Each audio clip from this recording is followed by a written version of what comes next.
ముందుకు తీసుకుపోతా. కాకతీయ యూనివర్సిటీలో ఆ తమ్ముళ్ళు పాపం వాళ్ళందరూ కూడా చాలా సమస్యలు నా దృష్టికి తీసుకొచ్చినారు. నేను సభ ముందు పెడితే అందులో ఏ ఒక్క ప్రశ్నకు ఇప్పటిదాకా ఈ ప్రభుత్వం సమాధానం చెప్పలే.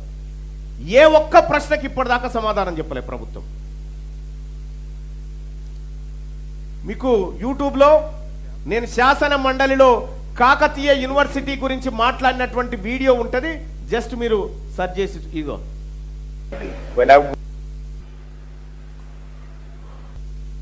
మీరు చూడాలనుకుంది ఇదేనా? The other day, when I went to Kakatiya University, I sat all the staff and students of Kakatiya University in the auditorium. Okay, so brother proof కావాలి కాబట్టి కనబడింది కాబట్టి okay bye. Mallanna garu proof కోసం కాదు, అతను అడిగింది ఏంటంటే నువ్వు మాట్లాడినవా లేదా మల్లన్న అని. ఆడిటోరియం ఆడియో ట్రాక్ అని ఉంటుంది చూడు తెలుగు. మొన్న మేము కాకతీయ యూనివర్సిటీకి పోయినటువంటి సందర్భంలో కాకతీయ యూనివర్సిటీలో ఉన్నటువంటి సిబ్బందిని, విద్యార్థులను అందరినీ కూడా ఆ ఆడిటోరియంలో కూర్చోబెట్టి వారి సమస్యలు ఏంటి అనేది నేను పోయి అడిగితే, సార్ కాకతీయ యూనివర్సిటీలో contract, part time, out sourcing అనేటువంటి రకరకాల టీచింగ్, నాన్ టీచింగ్ స్టాఫ్ ఉన్నారు సార్. వాళ్ళ సమస్యలు మాత్రం ఇప్పటి వరకు ఏ ఒక్కటి కూడా గట్టెక్కిన పరిస్థితి లేదు సార్. అక్కడ అవుట్ సోర్సింగ్ వాళ్ళు, పార్ట్ టైం వాళ్ళు కనీసం కాంట్రాక్ట్ లో కన్నా మమ్మల్ని తీసుకోండి అని చెప్పి. నెక్స్ట్ క్వశ్చన్ అడుగు మల్లన్న గారు. ఇక్కడున్న యువతకి ఒక స్పెషల్ పర్సనల్ మీ గురించి కొన్ని పర్సనల్ విషయాలు తెలుసుకోవాల్సిన ఎక్సైట్మెంట్ ఉంది అందరికి. ఉందా యూత్? ఫస్ట్ వాళ్ళకున్న క్వశ్చన్ మాట్లాడుతున్న అడిగిన క్వశ్చన్ ఏంటంటే, మీది లవ్ మ్యారేజా అరేంజ్ మ్యారేజా?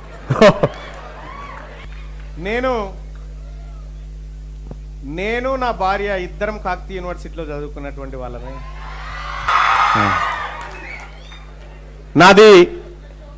నేను వాస్తవానికి 10th తర్వాత 5 సంవత్సరాలు చదువు మానేసి ఛాయ్ అమ్ముకోను అదో ఏదో చిన్న కూలినాలు పని చేసుకున్నా. ఆ తర్వాత మళ్ళీ చదువుకోవాలనే కోరిక పుట్టింది. చదువుకోవాలనే కోరికతోటి మళ్ళీ ఇంటర్మీడియట్ నుంచి స్టార్ట్ చేసి చదువుకున్న తర్వాత సికింద్రాబాద్లో మన విద్యానగర్లో SVS కాలేజ్ ఉంటుంది, స్వామి వివేకానంద ఎడ్యుకేషనల్ ఇన్స్టిట్యూట్. అక్కడ చదువుకున్న తర్వాత సికింద్రాబాద్లో SP కాలేజ్ ఉంటుంది, సర్దార్ పటేల్ కాలేజ్లో నేను అందులో BA మొదటి సంవత్సరం చదివిన తర్వాత అక్కడి నుంచి నాకు పొలిటికల్ సైన్స్ అంటే చాలా ఇష్టం. ఆ పొలిటికల్ సైన్స్ మంచి ప్రొఫెసర్ ఎక్కడున్నాడని వెతికితే భువనగిరిలో శ్రీ లక్ష్మీనరసింహస్వామి డిగ్రీ కళాశాలలో డాక్టర్ S బుచ్చయ్య అని చెప్పి ఖమ్మం జిల్లాలో ఉంటాడు ఆయన అక్కడ పొలిటికల్ సైన్స్ ప్రొఫెసర్గా ఉండే. ఆయనను రిక్వెస్ట్ చేసి సెకండ్ ఇయర్ నుంచి ఇక్కడికి SLNS కాలేజ్కి వచ్చిన. SLNS కాలేజీలో నేను సెకండ్ ఇయర్కి వచ్చిన, మా ఆవిడ నాకు అక్కడ పరిచయం. అక్కడ ఆమె వాస్తవానికి మీరు వచ్చినట్టుగా చిన్నగా సైకిల్ మీద నడిచి వచ్చే అట్లా ఉంటుండే పరిస్థితి. అప్పుడు ఆవిడ వాస్తవానికి ఆవిడ పేదరికం చూసి ఖచ్చితంగా నేను ఇటువంటి కుటుంబం నుంచి చేసుకోవాలనేటువంటి ఉద్దేశంతో నేను అది చాలా రోజులు నడిచిందిలే, ఒక 9-10 సంవత్సరాల పాటు నడిచింది. కానీ మీ ఇద్దరం ఒకరికొకరు ఆమె ఇక్కడ చదువుకోవడానికి మా డిగ్రీ అయిపోయింది.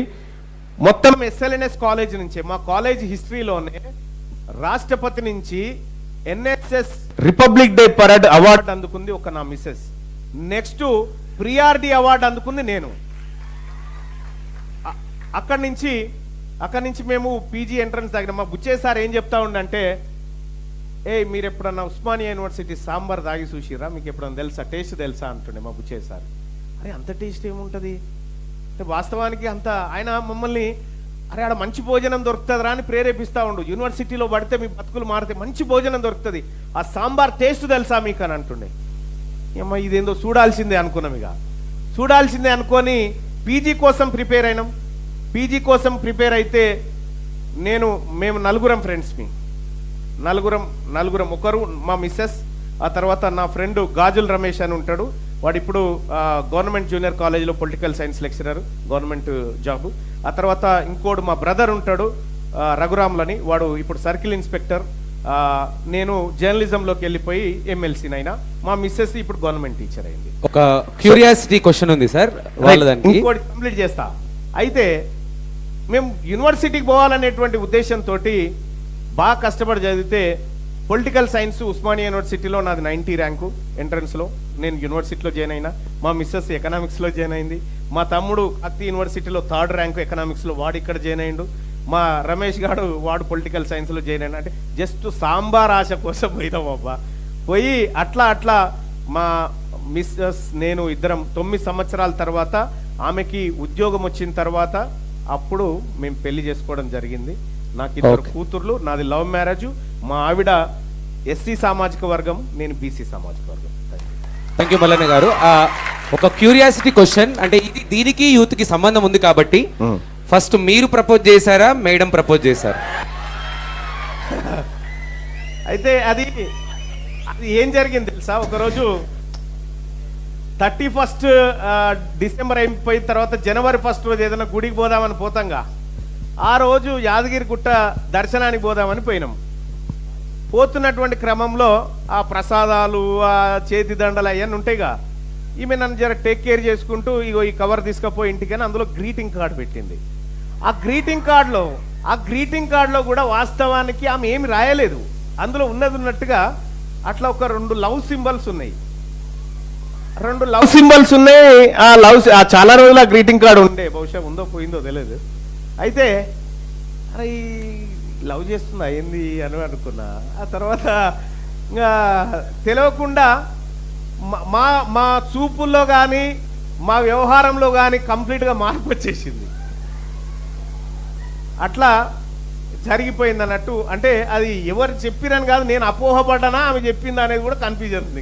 దానికి ఎందుకు ఈ ప్రశ్న అడిగామంటే సార్, ఇక్కడ ఉన్న యూత్ అందరూ కూడా మీరు మీ కెరియర్ లో పీజీ తర్వాత 9 సంవత్సరాల రిలేషన్షిప్ లో ఉన్నా గానీ పెళ్లికి వెళ్లకుండా ఎక్కడో సెటిల్ అయితేనే, ఉపాధి ఉంటేనే ముందుకెళ్ళొచ్చు అని మల్లన్న గారు కష్టపడుతూ న్యూస్ ఛానల్లో జాబ్ చేస్తూ వాళ్ళ మేడం గారికి ఉద్యోగం వచ్చిన తర్వాతనే పెళ్లికి వెళ్ళారు. కానీ ఇక్కడ మా యూత్ చాలా మంది ఈ లవ్ అనో డిస్ట్రాక్షన్స్ అనో వేరే విధంగా మధ్యలోనే జీవితాన్ని ఆగం చేసుకొని ఆత్మహత్యల వరకు వెళుతున్నారు. మీరు అలా ఎలా మేనేజ్ చేసుకోగలిగారు? మరి మా యూత్ మీరు జాబ్ లో సెటిల్ ఆల్రెడీ ఎడ్యుకేషన్ లో 5 సంవత్సరాలు కోల్పోయి దెబ్బతినున్నా. రెండోది ఏంటంటే ఇంటికి పోతే ఇంకేం లేదు, మళ్ళా తన్నుడు ఒక్కటే. కాబట్టి లైఫ్ లో సెట్ కావాల్సిందే. ఇవాళ మీరు V6 వార్తలు తీన్మార్ వార్తలని వస్తాయి V6 లో, తెలుసా? ఆ వార్తల్ని నేనే డిజైన్ చేసిన. అప్పుడు స్టార్టింగ్ లో V6 ఛానల్ పెట్టినప్పుడు అందులో మల్లన్న గెటప్ వస్తుండే, చూసినావా? అదే ఈ మల్లన్న ఇప్పుడు. అయితే అది నేనే, ఆ వార్తలు డిజైన్ చేసింది నేనే. కంప్లీట్గా వార్తల విధానాన్ని మార్చేసిన జర్నలిజంలో. నేను చాలా ఇన్వెస్టిగేటివ్ జర్నలిజం చేస్తూ ఉంటే, సో అట్లా నాకు జర్నలిజం పైన పట్టు వచ్చింది. నేను జర్నలిజంలో చేరినప్పుడు నా జీతం 6,000 రూపాయలు ఉండే, 2.5 లక్షల రూపాయల జీతంతో నేను మానేసినది ఇక అప్పుడు. ఓకే.